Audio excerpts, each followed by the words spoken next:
Hello everyone, আসসালামু আলাইকুম। আমি বিথি, বাংলাদেশি ব্লগার মম বিথি চ্যানেলে আপনাদের সবাইকে স্বাগতম জানাচ্ছি। কাছে এবং দূরে, দেশ এবং দেশের বাহিরে যে যেখান থেকে আজকের ভিডিওটি দেখছেন, আশা করি সকলে ভালো আছেন, সুস্থ আছেন।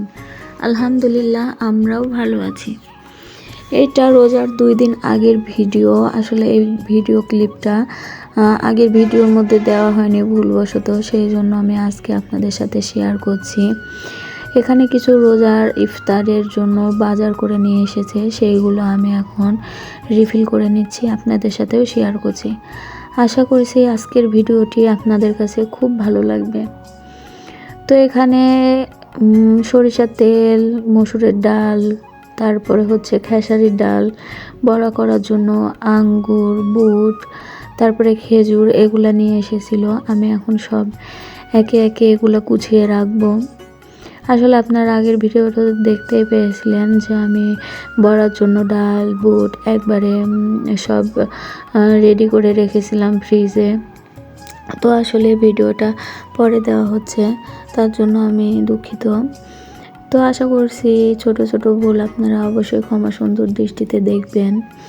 মাছ নিয়ে এসেছিল, আসলে মাছটাও এখন কাটতে হবে। তো তো আমি সবগুলো এখন রিফিল করে নেব, সেই জন্য যেটা যে কোটাতে রাখবো সেটা এখন ঢেলে আমি গুছিয়ে রাখছি।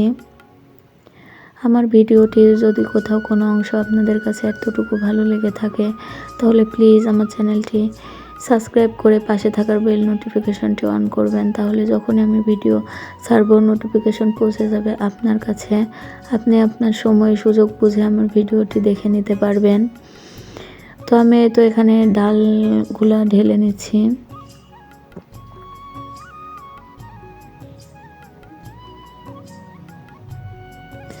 আসলে রমজান মাস, এখন হয়তো আপনাদের সাথে অত বড় বড় ভিডিও আমি শেয়ার করতে পারবো না। রমজান মাস সবাই একটু ইবাদত বন্দেগী করতে বেশি সময় আল্লাহ তাআলা আমাদেরকে দিয়ে থাকেন, সেই জন্য যতটুকু পারবো ততটুকু আপনাদের সাথে শেয়ার করার চেষ্টা করব। আর রমজান মাসে তো রান্নাবান্না তেমন সারাদিন থাকে না, সন্ধ্যার দিকে ইফতার রান্না, তো চেষ্টা করব সেগুলো আপনাদের সাথে একটু একটু করে শেয়ার করার জন্য।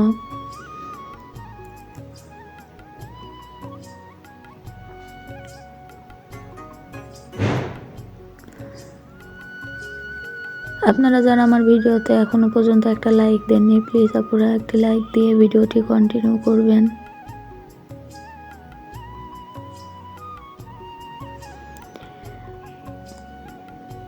আমি এখন ফলগুলো সুন্দরভাবে ঢেলে ফ্রিজে রেখে দেবো, সেই জন্য একটা ঝুড়ির ভিতরে ফলগুলো আমি রাখছি।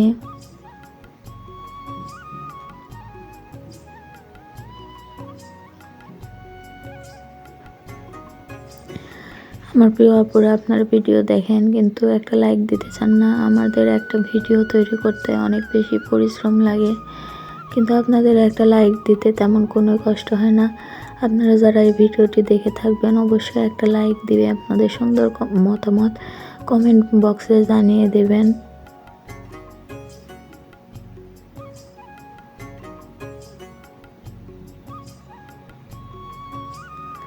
তারপরে এটা আমি সেহরির জন্য রান্না করতে আসলাম।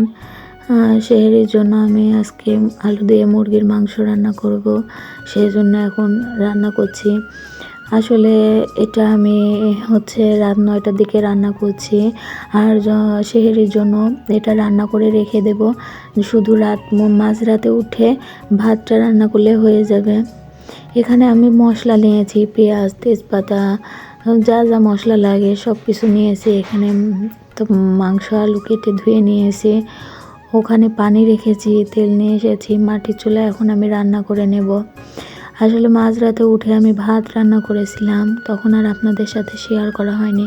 তখন রাত 2:57 বাজে, তখন আর কি শেয়ার করব। সেহরি খাওয়ার সময় সেহরি খেয়েছি, নামাজ পড়েছি, কোরআন শরীফ পড়েছি, তারপরে আবার শুয়েছিলাম, আপনাদের সাথে আর শেয়ার করা হয়নি। তো যেহেতু আমার ছোট বাবু আছে, আমি যদি অত রাত্রে বাবু রান্না করবে কি না, তরকারি রান্না করতে পারবো কি না, যেহেতু মাটির চুলায়, সেই জন্য আমি এটা অনেক রাত্রে 9টার দিকে রান্না করে রেখে দিলাম। মাঝরাতে উঠে শুধু ভাতটা রান্না করে নিলেই হবে। আসলে ভাত তো রাইস কুকারে চাপিয়ে দিব, সেই জন্য ভাতটা আর এখন রান্না করলাম না, যখন খাওয়া হবে গরম গরম রান্না করলে ভালো লাগবে, সেই জন্য।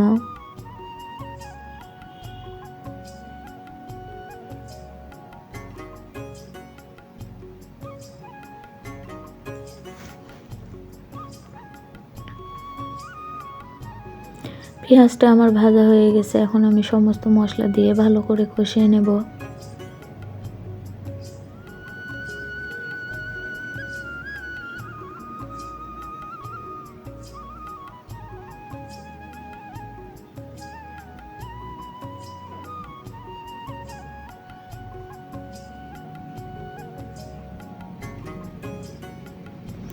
আমাদের যেহেতু গ্রামের বাড়ি, আর চুলাতে রান্না করলে কড়াতে বেশি কালি জমে। আচ্ছা দেখেন এখন কত রাতের মধ্যে এরকম মাটির চুলায় রান্না করতে খুব ভালো লাগছিল।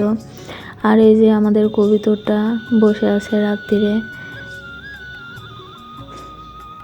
চারিদিকে কত নিস্তব্ধ, তার মাঝখানে বসে আমি রান্না করছিলাম, ভালোই লাগছিল আমার।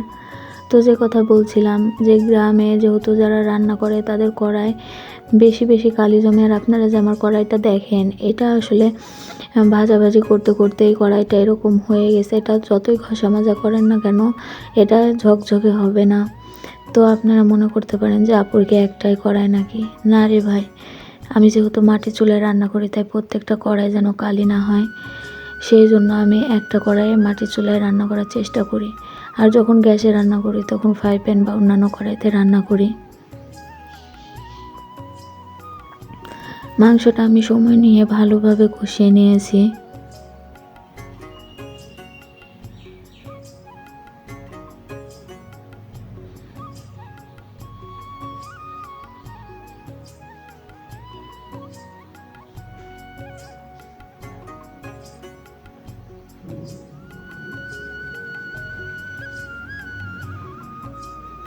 সময় নিয়ে কষিয়ে নিতে হবে, যত কষিয়ে নেওয়া হবে এর স্বাদ ততই আসবে। অফ ক্যামেরায় আমি আরও অনেকক্ষণ কষিয়ে তারপরে আপনাদের সাথে আবার শেয়ার করছি।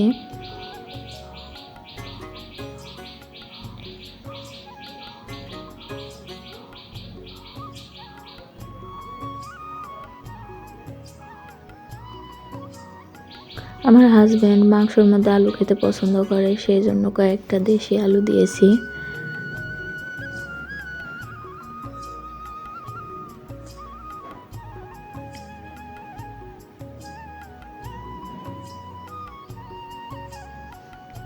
তারপরে আমি অল্প পরিমাণে পানি দিয়ে দিচ্ছি।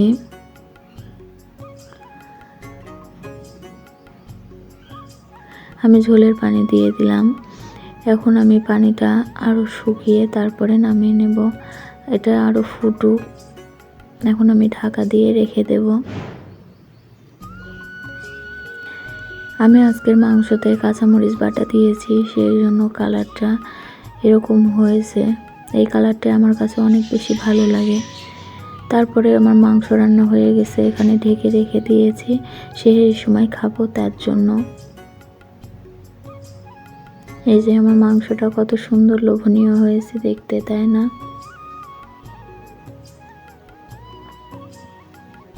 খেতে আলহামদুলিল্লাহ অনেক সুন্দর হয়েছিল। তারপরে এটা পরের দিন সকালবেলা আমি থালা বাসন ছিল কয়েকটা, সেই জন্য আমি থালা বাসনগুলা ক্লিন করে নিচ্ছি।